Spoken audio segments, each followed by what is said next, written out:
भारत की बाउंड्री के बारे में पढ़ेंगे, यानी भारत की सीमा के बारे में पढ़ेंगे। जैसे कि भारत की सीमा जो है वो दो उसमें डिवाइड किया गया है, एक तटीय सीमा और एक स्थलीय सीमा। ठीक है, इस मैप जो यहाँ पर थोड़ी जगह की प्रॉब्लम थी, इस वजह से इस मैप को हटा दिया है, क्योंकि हमें भी ये तटीय सीमा के बारे में ही स्टडी करनी है। स्थलीय सीमा 15,200 किलोमीटर है और तटीय सीमा कितनी है 75,16.6 किलोमीटर है। ठीक है, स्थलीय सीमा देखो क्या होता है और तटीय सीमा क्या होता है उसे थोड़ा हम देखते हैं। स्थलीय सीमा जैसे यहां से लेकर यहां से यहां सब वाटर ही वाटर है, ठीक है, और इधर भी सब ये क्या है वाटर ही वाटर है। यानी इधर क्या है समुद्र है। इधर अरेबियन सी पड़ जाता है, जैसा कि आप लोग जानते हैं अरब सागर, इधर बंगाल की खाड़ी। ठीक है, और यहां पर हिंद महासागर पड़ता है।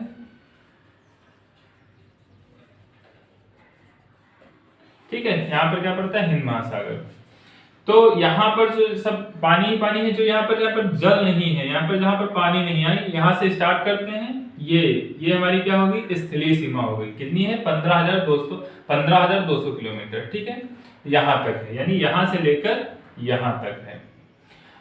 तटीय सीमा क्या होती है, जो वो सीमा होती है जो समुद्र से लगी होती है, यानी यहाँ से लेकर यहाँ से लेकर यहाँ से लेकर यहाँ से लेकर यहाँ तक। ठीक है, ये हमारी तटीय सीमा हो गई, जो यानी समुद्र से लगी है। तो ये 75, इससे भी हम किसमें यहां पर लिख लेते हैं, तटीय सीमा वो सीमा होती है जो समुद्र से लगी होती है। ठीक है, वो सीमा होती है जो समुद्र से लगी होती है। अब उसके बाद में हम देखते हैं तटीय सीमा को भी दो में डिवाइड कर रखा है, एक मुख्य भूमि सीमा,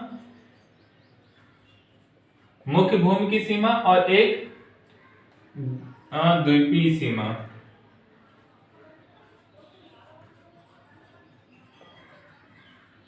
ये हमारी 14-16.6 किलोमीटर होती है और ये 6100 किलोमीटर होती है। अब मुख्य भूमि की सीमा क्या होती है, मुख्य भूमि की सीमा यानी ये यहां से लेकर यहां तक, ये हमारी मुख्य भूमि की सीमा हो गई। यहां पर लक्षद्वीप पड़ता है। ठीक है, यहां पर क्या पड़ता है अंडमान निकोबार।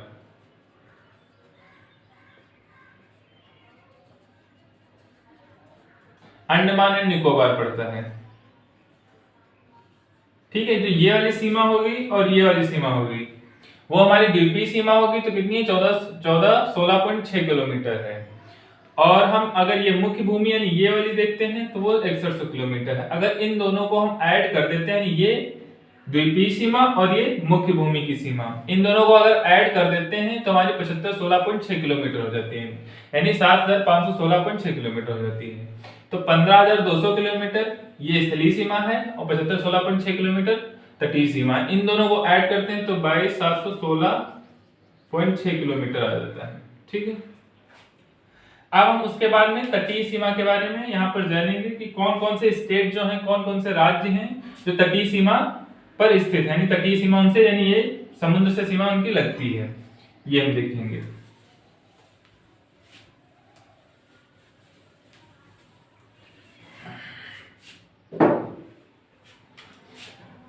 जिसमें से तटीय सीमा जो है वो 9 राज्यों से लगती है। ठीक है, 9 राज्यों से।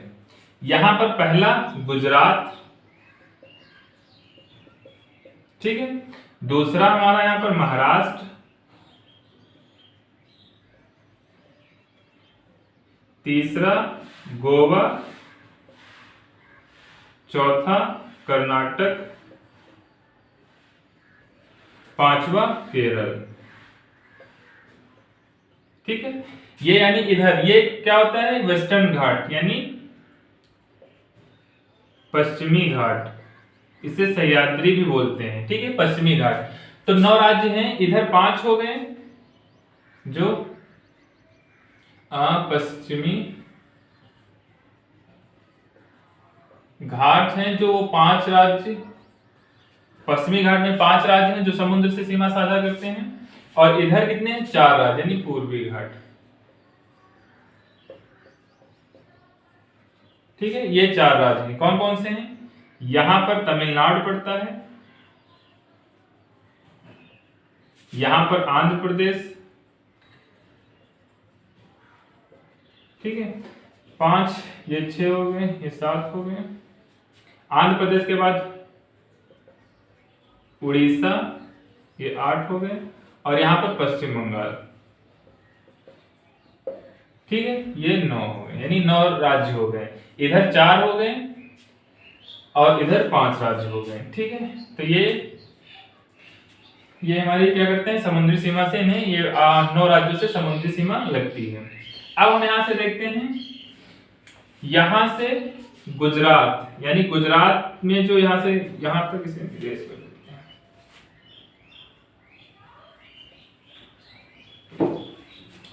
यहां पर दमन पड़ता है, गुजरात से लेकर दमन तक।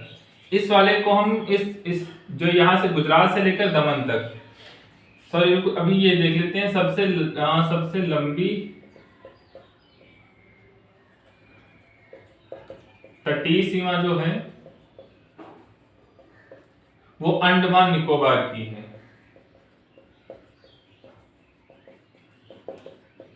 उन्नीस 1962 किलोमीटर है।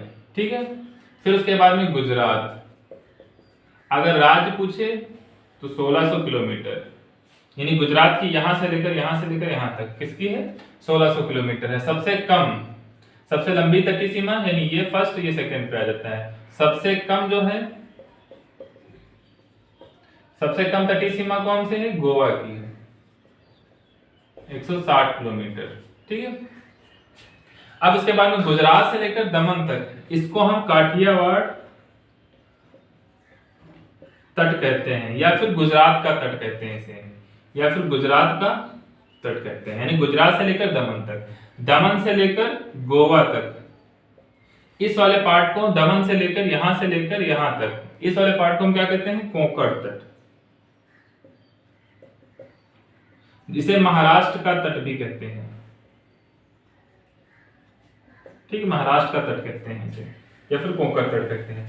गोवा से लेकर न्यू मंगलोर, न्यू मंगलोर जो है, न्यू मंगलोर हमारा कर्नाटक में पड़ता है। कहां पड़ता है, कर्नाटक में पड़ता है न्यू मंगलोर। तो इस वाले गोवा से लेकर न्यू मंगलोर तक हम इसको क्या कहते हैं, इसको बोलते हैं कन्नड़ तट, या फिर केनरा तट।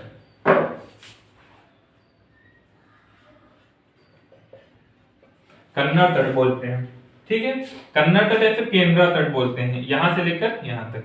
यहां न्यू मंगलोर से लेकर कन्याकुमारी तक, इस वाले को हम बोलते हैं मालाबार तट। ये बहुत इंपॉर्टेंट हो जाता है मालाबार तट। ठीक है, और इसके बाद में मालाबार तट के हम कुछ विशेषता देख लेते हैं।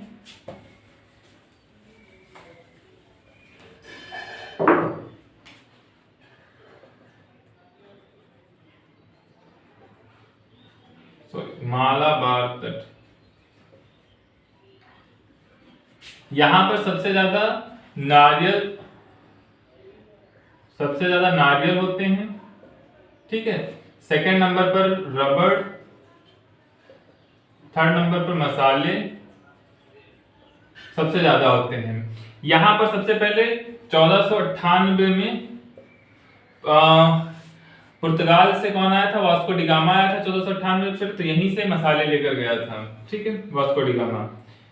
तो यहाँ पर ये 3 चीजें हैं। अरे यहाँ पर बहुत से मतलब कि नारियल, रबड़, मसाले बहुत ज्यादा ही यहाँ पर होते हैं। फिर यहाँ पर देखते हैं कन्याकुमारी से लेकर विशाखापट्टनम। ठीक है, विशाखापट्टनम यानी कहां पड़ता है, आंध्र प्रदेश में पड़ता है। विशाखापट्टनम तक, कन्याकुमारी से लेकर विशाखापट्टनम तक, इसको क्या बोलते हैं, कोरोमंडल तट बोलते हैं। कोरोमंडल तट की क्या विशेषता है, कोरोमंडल तट की विशेषता यह है कि यहां पर इसको चोला, पहले चोला मंडलम कहते थे, चोला मंडलम कहते थे, चोलो द्वारा कहा जाता था। किसके द्वारा? चोलो मंडलम कहा जाता था, जिसका तमिल में अर्थ, तमिल में चोलो मंडलम कहा जाता था, जिसका मतलब था चोल राजाओं का इलाका।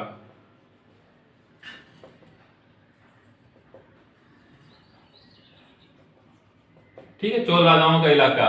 इसे बाद में पुर्तगालियों ने क्या ऐसा रख दिया? कोरोमंडल। ठीक है, पुर्तगालियों ने इसे कोरोमंडल नाम दे दिया। यहीं पर एक सबसे बड़ा बीच है, मेरिना, मेरिना बीच, जो भारत का सबसे बड़ा बीच है। ठीक है, विशाखापट्टनम में आंध्र प्रदेश से लेकर उड़ीसा तक, उड़ीसा फिर महानदी यहां से छत्तीसगढ़ से निकलती है, वहां तक उसको हम बोलते हैं उत्तरी सरकार बोलते हैं। क्या बोलते हैं? उत्तरी सरकार। उड़ीसा से लेकर पश्चिम बंगाल तक, पश्चिम बंगाल तक इसे हम उत्कल का मैदान बोलते हैं।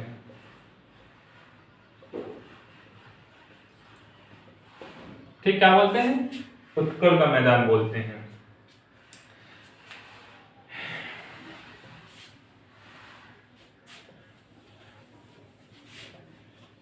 यहां से हम देखते हैं, कुछ चीजें देखते हैं। ये समुद्री सीमा है, यानी यहां से लेकर 200 समुद्री मील, इसे हम अनन्य क्षेत्र बोलते हैं। क्या बोलते हैं? अनन्य क्षेत्र बोलते हैं। इस पे अनन्य क्षेत्र यानी जो संसाधन होते हैं, प्राकृतिक संसाधन होते हैं, उन पर किसका? भारत का अधिकार है, यहां से लेकर यहां तक। ठीक है, 200 समुद्री मील। एक समुद्री मील में लगभग 1.8 किलोमीटर होते हैं। ठीक है, फिर ये 200 मील हो गए, फिर यहां से लेकर यहां तक यानी 24 मील, 24 समुद्री मील, इसको हम बोलते हैं संलग्न क्षेत्र। ये इस पे सीमा शुल्क, यहां पर किसी देश का अगर जहाज आ जाएगा तो उसको हम सीमा शुल्क देना पड़ता है 24 समुद्री मील तक। फिर उसके बाद में यहां से लेकर यहां तक, यानी ये 12 समुद्री मील, 12 समुद्री मील है। इस पे क्या, इसको क्या कहते हैं? प्रादेशिक क्षेत्र बोलते हैं। ठीक है, तो यहां से